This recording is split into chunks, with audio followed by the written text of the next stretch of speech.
All right. Hey, guys, we're going to talk this morning. I want to give you guys 5 things the top 1% of salespeople do. All right, we're going to get how many agree that a game, right? Let's just look at sales as a game. Let's look at, football or any game, right? How many believe that it's not necessarily won on the field? I mean, you guys understand that concept? I mean, listen, if you ever played any type of sports, I think a lot of us played competitive sports as kids, and things like that until we realized we weren't good enough to play it for money, But if you look at football, right, or any type of game you like, I like football. What do you, Byron? You like soccer, right? How about you, Lee? Fishing. All right, cool. I like running around. Huh? I like you standing there. All right, Joe, what do you like, man? Ballerina, huh? Yeah. Football. All right, so football. Anybody else like any other sport we haven't mentioned? Baseball. Hockey. Who said hockey? Hockey. All right, cool. So would you guys, here's the deal. When we play it, everyone likes to play it, right? When you go play pickup games and things like that, you want to play. You don't want to sit there and watch. And the reality is you want to watch the game. You don't want to watch practice. But the concept, right, the game's not won in the field is true. It's won, right, in the days, weeks, and months that we prepare for it. So that's kind of what I want to go over today. It's really one thing when we're here. It's almost too late when we're here. Now, we're big on training. I think that if you're in sales, if you're worth your salt, you're not just doing Monday meetings, but you're doing on-the-job training. You're doing adjustments live on the fly. You have to, because I'm going to tell you, as long as I've been doing this, I can put together. If I put together if I had like a what do you call the little court? Lewis, you've been in court a lot. What do you call the little huh? Yeah, stenographer. If I had a little stenographer following me around, my whole like for a year. If I would put, it would have a orientation sales manual that thick. You understand? In other words, I'm always going, oh yeah, by the way, guys, let's talk about this, and I'll refer to a past experience. So it's impossible, basically, to put together training up front. You can do the nuts and bolts. So always we're going to find things that we have to go back through, and it's on the job. So if you're not doing that, I think you're missing out on it. So here's the deal, though. These are the times when we got to get good. All right. So I'm going to give you 5 things. You ready? So we're going to do 5 things. Number 1, first thing, top 1% of salespeople do for success. Are you ready for this? They are prepared for anything, especially negative circumstances. I want you to write that down, just like that. They're prepared for. Now, we talk about being prepared. That's not the first time we talked about it. Obviously, we talk about it a lot. But I'm gonna throw the word anything in there.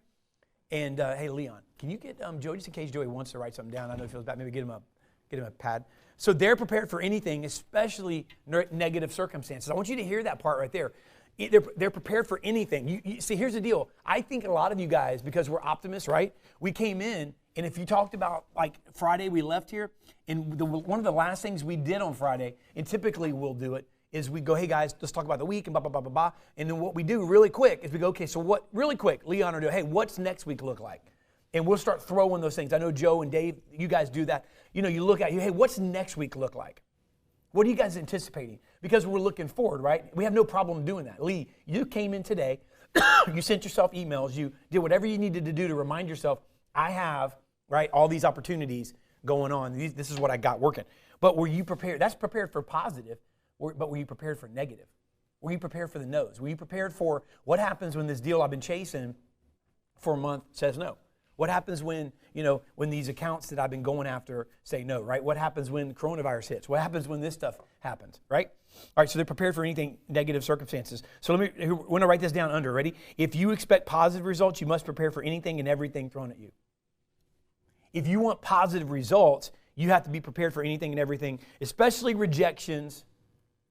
Okay, these are the things you got to really write down. If you want to define what anything that's thrown at you looks like, rejection, like no, right? If you're in sales, guys, and if you're doing this, you're going to get no after no after no after no after no after no. That is not failure. That's rejection. It's part of success. It's part of it. Look, I'm going to tell you something. I don't know. There isn't one person. The guy that won the lottery is not successful. He's rich. There's a difference. He could be broke in 5 years. He could be a bum. He could spend all his money on crack. I don't know, whatever. You know what I mean? He could. Who knows what he's doing? That doesn't make him successful. You guys understand that? So that's the only thing I know that you can get money like right up front.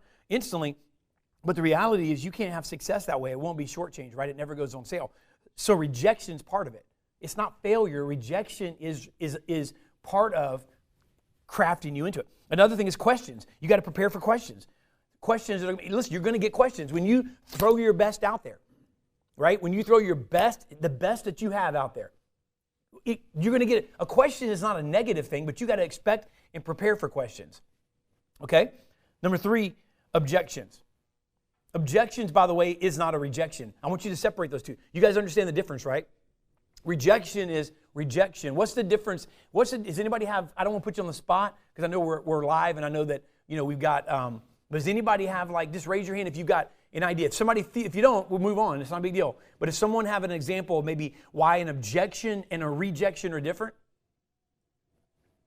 Objection usually means they're still interested, but they want that answer to be solved. Like, why is this happening? Whereas rejection is no, they don't want that. Okay. Rejection is, listen, I know that we're eternal optimists and probably idealists as salespeople. But when someone rejects you, I mean, if they reject you, it's over.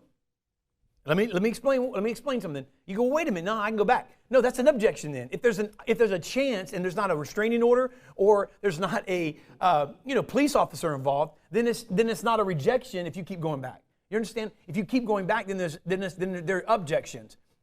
As long as you have a way. If you're just going back to the door and it's getting slammed in your face before you ever say anything, that's rejection. Okay? And you're going to have to experience rejection and you're going to experience objections. And questions are kind of, a third prong there. All right? So we got to think of every negative circumstance, right? And consider it and then construct a way to handle it in advance. We got to examine every potential weakness. All right?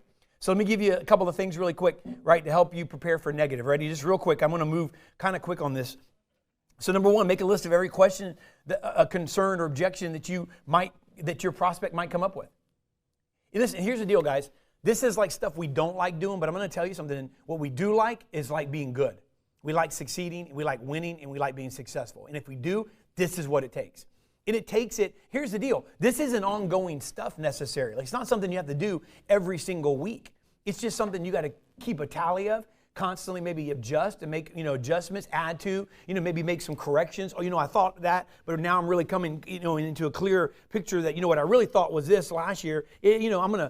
I'm not be afraid to change it up a little bit, right? But you got the foundation in place. But here's the reality. It's make a list of questions, concerns, and objections that your prospect's going to come up with. And how do I know that? Well, because you keep getting them. And if you keep getting them over and over and over again, write them down. And instead of going, okay, I'm going to get them and it's just what it is, is there anything I can do about any of these? Are there any things that I can create? Any type of rebuttals? Anything I can do, right? So make a list. So you're at least be aware of them. Number 2, develop a clear and logical persuasive response to every possible question, concern, and objection. So when you put down the objections, what are you going to say? Here's the reason it's important to practice that. Because being aware that you got them, and then practicing the rebuttals, the answers. Coming back and going, okay, I know I get these. What am I going to say about that? So that when you get them, you're not stumped. And by the way, even if you've heard it before, it doesn't mean you have a response. Some of you guys have heard objection after objection after objection over and over again and have never created a response to it. So every time you get it, even though you're aware of it, it stops you dead in your tracks. Think about that one. Number 3, think about how you can get ahead of these negative circumstances by using stories, right? Like it's nothing different than empathy. We talk about it all the time. Feel, felt, found. I understand.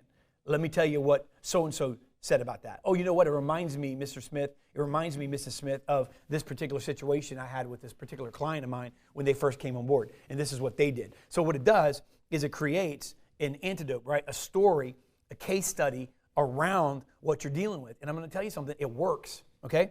So let's look at number 2. That was a couple of points under number 1, that you're prepared for anything, especially negative. Number 2, thing that top 1% of salespeople do for success, right? Number 2, they're genuinely interested in their prospects. See, you can't train this. I can tell you this, and if you don't have this, you need to get this, or you won't be successful in anything you do. You're genuinely interested in your prospects. Right? As salespeople, we all know the importance of asking questions. However, we get the instinctual drive to tell prospects how we can help solve their problem as soon as the opportunity arises. It's vitally important that you do not pitch your product, listen, or service and go in for the closed at the earliest chance. It's premature, right? It's shallow. It's obvious. So what do? You ask the right questions. You care because you're interested in your prospects. You're marinating it. You ever? I mean, I'm not a cook, but I like really good food. You know what I mean? I'm not like, that's not a passion of mine to cook. It's a passion of mine to eat. But is anybody in here, is there a passionate cook in here? Okay. Billy? Okay. Who else? George? Okay. So I mean, like, I don't know. Even if you're not a chef at a restaurant, there's something about not rushing something you're making. Do you have something that you make that takes some time that you could rush? And you've had people, you tasted from someone else, they've rushed, but it's not, you don't rush yours. What, like, give me an example. Like something you cook that takes a long time. Curry chicken. Curry chicken. Yeah. Now, okay, so if you gave me the ingredients and I rushed it, you're going to taste it and probably tell. Yeah. Okay. Because you need certain heat, certain times. Okay. And adjusting and managing the heat and content and everything like that while you cook that. Because you can burn it. Okay. So, anybody else? I mean, like certain flavors, I know Spanish food. Oxtail. Yeah, my dad's favorite. Oxtail. But that, so what happens if you don't? A lengthy process. But it comes out. People swear by it. Anybody ever had oxtail in here? Yeah? Billy, what were you going to say? You want to add something to that conversation?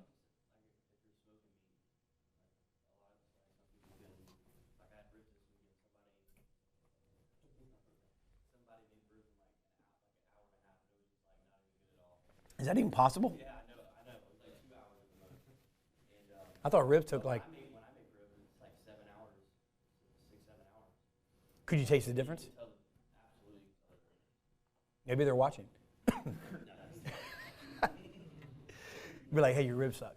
All right, so you got to be genuinely interested, guys. Here's the deal. When I'm hearing what these guys are saying about cooking, I'm going to tell you the truth. It makes me want to eat it. It doesn't make me want to cook it. You understand what I'm saying? You were genuinely passionate about what you did this weekend. I made fun of it and teased you because I'd love to walk on the river stone that you put down or whatever you do in it. I'd love to look at it. I don't want to put it down. I don't have the passion. But see what I'm saying? Everything takes, you ever seen somebody do something in a shortcut? Right? You can tell it's shoddy work. You look at it and say, that's shoddy work. Whether it's cooking, but guys, we got some shoddy work going on in sales. Right? Salespeople, they're not interested in their prospects. You got to listen. So let me give you a couple of things under. This is still the number 2 section here, right? But let me just give you a couple points of why salespeople suck at listening. You ready? They're preoccupied with other thoughts. Guys, typically we have a lot of distraction, a lot of ADD, a lot of things going on. I had a million things coming in this morning where about 20 minutes before, it was just some things that I had piled up that I had to, even as simple as getting coffee and doing types of things, and I had to delegate some things to get in here and focus before this meeting that I put together. So we're preoccupied with other thoughts. Number 2, we're tired. We're tired. Look, I don't know about you. Maybe some of you guys are early nighters, but I'm a late nighter. And I've always been. So I push the limits. Even right before, I do stuff at night and I'm up and and if we're not prepared, right, we're tired, we're going to suck at listening because we're just trying to get through it. We're relying on the afterburn or the fumes of our talent, right? Number 3, we're impatient. Come on. You guys know that. You're impatient. Speed doesn't always mean efficiency. In fact, speed often leads to inefficiency. Right? Number 4, you don't realize your prospects need to be heard.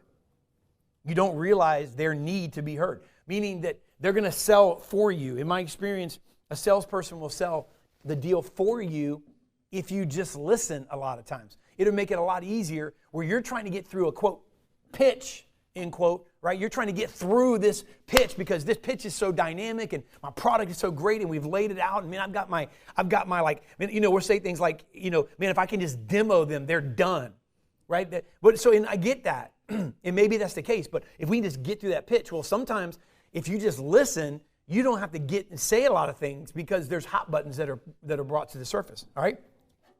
So what are we listening for, right?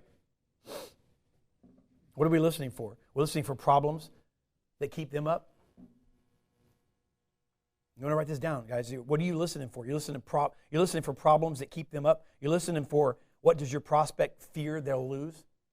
What are they fearing? That's what you're listening for. You're listening for how the problem is affecting other areas of their life or business. You're listening for, other implications that what other implications do they have? Does that have on your prospect? What do they think the solution is, right? I'll give you really quick before we move to number 3. There's only 5, by the way, but there's a lot inside of each one of these, so I know. Let me just give you really quick how we can be a better listener really quick to go along with that really quick. Ready? Number 1, clear your space. Clear your physical space. Clear your mind. Clear your space. I promise you to do wonders. Every once in a while, I just do that. When I get when I have a lot of stuff going on, I just stop and clear my space. It does something. It's like that movie, Bruce Almighty. Remember at the end, what's the guy that played God? Morgan Freeman, when he was mopping the floor. Did you get the symbolism? He was mopping away. It was just, man, all this overwhelm in the last week, right? And it's all going away, buddy. Clear your space. It does something. Clear your space. Number 2, get on the same team. Understand that your prospect and you are seeking the same result. You both want to solve their problem. And you have to work together. Number 3, give feedback. When you listen actively, it means nodding, right? Leaning in. And if you're not in front of them, you're over the phone, lean in on the phone. They can tell. Listen, right? Acknowledge. Don't just wait for them to be done and right with their last word is uttered, the last sound is coming out as the word is dropping off. There you are with the response. You didn't listen, and they know you didn't listen, right? And so acknowledge and reaffirm. Reaffirm means you got to listen because you know what you don't know what to say. All right, number 4, take notes. Take notes, man. When you're talking to them, write down what they say. Their word. Listen, guys, I'm going to tell you something to give you a hint. Their words are the best words you can use to close the deal. Their words. If you just remember, look, and you do this so much, and if you're not listening, you don't know what they really say. You heard it, but you didn't hear it.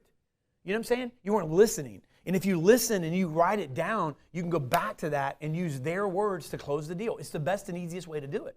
They'll do it for you. You get it? Why else is someone listening to a 30-minute, 40-minute, 1-hour presentation if there's no need?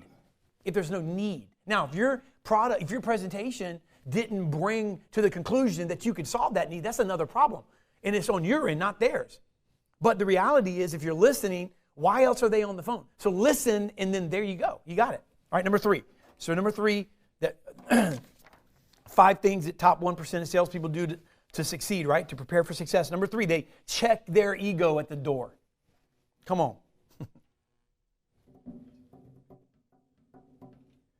Matter of fact, the salesperson with a large ego can easily mistake refusal with rejection. What's refusal mean? Are they rejecting you? No. They're not sold. Refusal just means they're not sold. Not sold on going to a demo with you. Way before they're not sold on buying something at the end of your presentation. They're not sold on going to a demo. They're not sold on your opening. They're not sold on your case studies. They're not sold on how you're presenting the initial opening call to them, right? But a sales rep with a large ego mistakes refusal for rejection. It's not the same thing. When you make this mistake, it's easy to take it personally, right? Our ego makes us take it personally. I've taken it personally many times. The worst part of that is far more people will say no than yes. You get it? Far more people will say no than yes. So you're going to be in for a bruising career. You can't, guys, you have to learn how to not internalize rejection. You're not your failures, right? So I'm going to give you a couple things. Write these down. I'm going to give you 4 things on handling no like a pro. Because this goes along with checking your ego, right? You're going to get no. How many know you're going to get no? You're going to get no. It sucks. It's never going to be the thing you want to hear.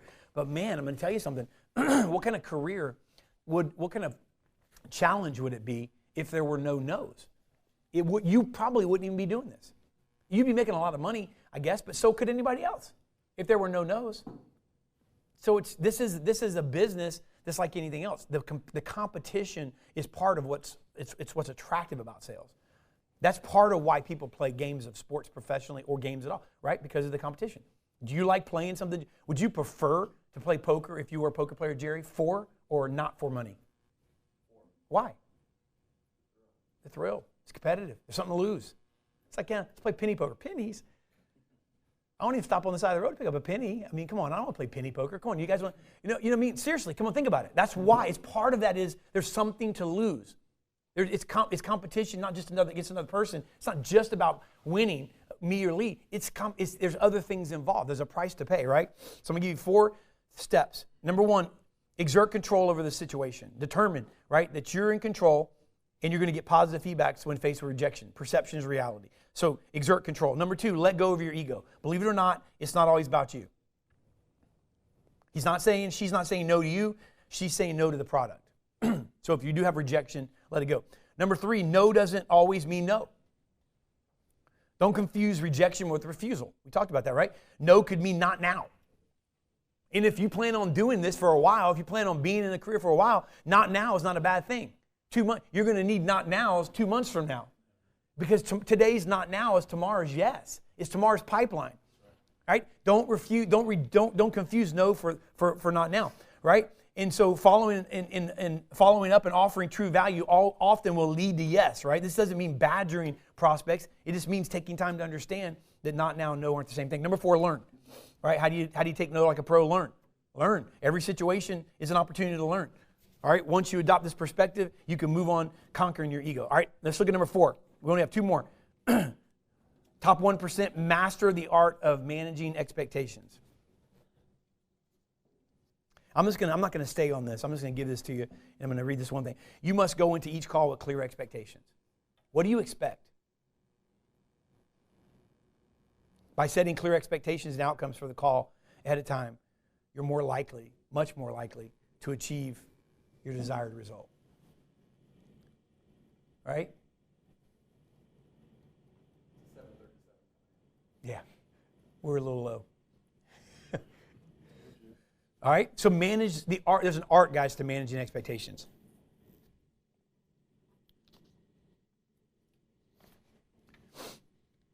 Seek to understand what's come before. That's how you manage expectations. Understand what's come before.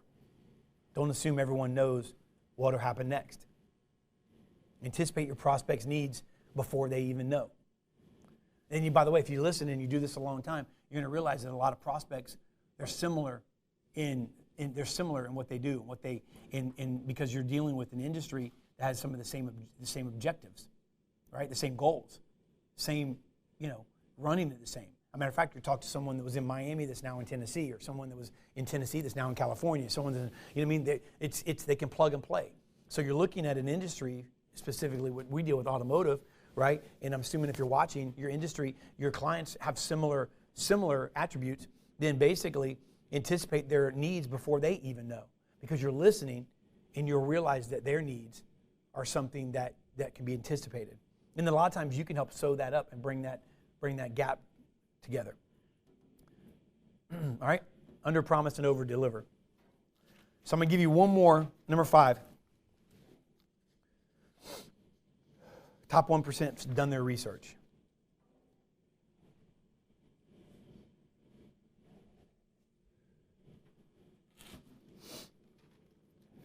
They've done their research. Does that make sense to you guys? They've done their research. If you've been following sales for a while, right, you won't be surprised to see that top 1% research. They follow their research. What do you guys think? Besides, that's a weird sound. I know that we're all like, what is that? It's a hovercraft. All right, so what do you guys think? Talk to me. I was thinking about when we were talking on number 1, about peer predicting, about rejection, and how rejection is a closed door, but objection is an open door to find a solution.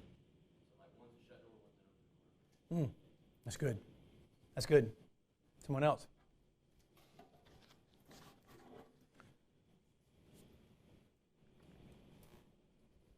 Developing your mindset, something I put a star next to. Mm-hmm.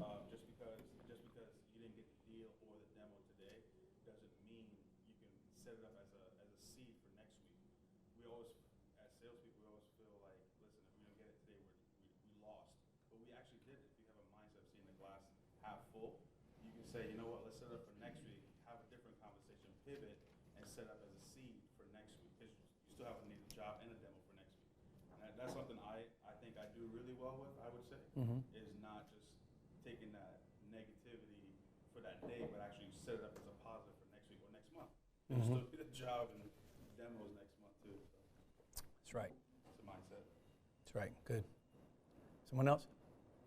Rejection isn't failure. So I was listening to something last night when I was driving in. Out Windows, great salesman. Yep. He was talking about how one of the principles he said is, I will persist until I succeed. And so even though I may be rejected, I haven't failed. It's just I have to keep pushing past that. So And you know what? And if we're not careful, and that book's a great sales book. I mean, it's old, but it's a good book. If we're not careful, we'll view that. If you heard that and you think, if you break that down into, and your mind immediately went to one call or one person, I'm going to persist until I succeed. Then it's too small of thinking. Persist until I succeed is just meaning I'm going to take the failures, I'm going to take the rejection, I'm going to take the refusals, I'm going to take the yeses, I'm going to take the no's, I'm going to take all of that together, the triumphs, right, the victories, and I'm going to continue to persist until I succeed. Here's the reality. The reality is success is a journey. It's not a destination. In other words, you're going to be still. He was still saying that when he was 90, if he lived that long, 100. You understand? In other words, there's always more. There's always another step. There's always something. So walking in success. But the reality is, it's not persisting on one person. That's too small. It's too small. It's not persisting on one deal. Sometimes we think that way. I'm going to persist until I succeed. Going to chase him until I get a restraining order. Okay, right. Or how about the other million prospects? You know what I'm saying? And get better. Get better. We view sometimes because I've talked to somebody. I've spoken to somebody, but I've just completely jacked it up. There are times when you can go back and it's worth it. There's times when you just move on, and learn from it. There's just times when you just learn from it, So I will tell you this: you're going to be far more than someone who can turn somebody around, and that's great. And you do that, then you think I have the Midas touch. I can turn people around. Well, then you find out that you did that, and then you went and didn't turn down the next 99 people that you talked to, and then you did another one. You're like, yeah, I can turn people. And then, okay, so maybe you got that one move once in a while, or you can learn from it of why you lost 99, get better, and then not have to get into the situation of turning people around. And then that's when you start to master stuff, right? Don't master the comeback. Master not needing to have a comeback. All right, it's cool to have a comeback. All right, I don't want to come back. I don't want to come back. One comeback's okay with me. You know what I mean? What I'm saying? Comeback's cool, but I'm saying one comeback, I'm okay with try not to put myself in the position to have to come back. And then when I need to, okay, you need to. That makes sense? I think. So cool. Anybody else got anything to break up? Yes. Yep. I like the idea of listening to your customer, your prospect, your client, rather than thinking about the next thing that you're going to do. Because oftentimes we think about our demo and we're trying to get through it to show all these things. And early on, you've got to stop selling and start structuring what's going on. And then that's why sometimes when we're on a TO or Dave's on a TO and you're listening and the dealer will say something and Dave's trying to get you to say something or do something different because you're trying to go through your process of like, I've got to perform this task rather than picking up on the roadmap that you just got as an opportunity to share how this will affect their particular store. You guys get that? That's when listening comes in. That's a great way to say it right there. That was a good way to say it because I picked up on that, or someone has taken the TO picked up on that. You didn't, unfortunately, with a situation like a TO or a turnover. If you don't pick up on it, it's going to make it where we got to barge in and we do if we have to, but it's a whole lot better, man. If it's natural or if you help segue that in, pick up on those things. You got to listen. They'll give them to you. They're there. And I'm going to tell you, man, if you don't catch those things, you go, I don't catch those things. Well, then that's something to work on. Because if you're not catching it there, you're not catching it all through the call. If you're not catching it there, you're not catching it in the beginning of the call. You're not catching it on the opening. You're not catching it anywhere. enough. Because if you listen, that's what selling is. Selling is really, I mean, you have a process, but I'm going to tell you what my process is different. It's the same, but it's different. It has to be different. It's the same structure. Very quickly before we go, I'll say this. We use sports a lot. I've said this before, but it bears repeating, and it kind of like is different a little bit today. If you're playing football, you prepare for every team differently, right? If you don't, you lose. Every team differently. Every team based on the personnel they have, based on the talent they have, how good they are, how good their defense is, how good their offense is, what their benefits are, what their strengths and weaknesses. You prepare and game plan for every team. You're still on the same field that's 100 yards, 50 yards wide. The same penalties exist, the same distance, down and distance for first down, the same plays. Everything is the same, the rules. You get it? The process is the same. What happens on the field is slightly different. So you hear a commentator say, when George today, well, I tell you what, he did something a little different today. You notice he actually made some adjustments and really played well against this team. So it was different than he played last week. But the same player, same rules. He adjusted. You get it? So if you're not catching those adjustments on the TO and you're not listening, you're probably not catching them throughout. And there's a lot of people that are going to give those to you throughout the calls. Sound good? I mean, great point. That was a good point. Anything else? On that same line, we talk about hidden objections, and I mean, really, a lot of times they're not so hidden. We just aren't really listening to them. Yes. Yes. I told my sister a week ago. I just remember while you was talking about the analogy with the sports. I said, Leanne, she's not gonna watch this. I was like, Leanne, stop listening to speak and listen to understand. It's the difference. Listen to understand, not listen to speak. Because you can say a word, a sentence, and then boom, before you even said the last word, she's already saying something. So I said, listen to understand, not listen to speak. And she actually took it. So I think that's a good quote. That's good. Very good. Someone else? It's good stuff, guys. This is your feedback. This is the best part of it to me. We're going to wrap it up, but I want to give a couple more. Anybody else? Something about it tailor-made suit, right? Yes. The way it fits, the way it feels. Yes. And, it's the same kind of thing. Like, I think a lot of times we dish out a demo the same way to everybody, but you got to it's the same thing as like when you do a walk around. It's customized to what that person's hot buttons are. And the same thing, it's like a tailor-made suit. It's got to fit the right way, It does. It does. Absolutely good point. One more? Someone else? I'll turn it over to Leon. Yes, we're good. Thank you, guys.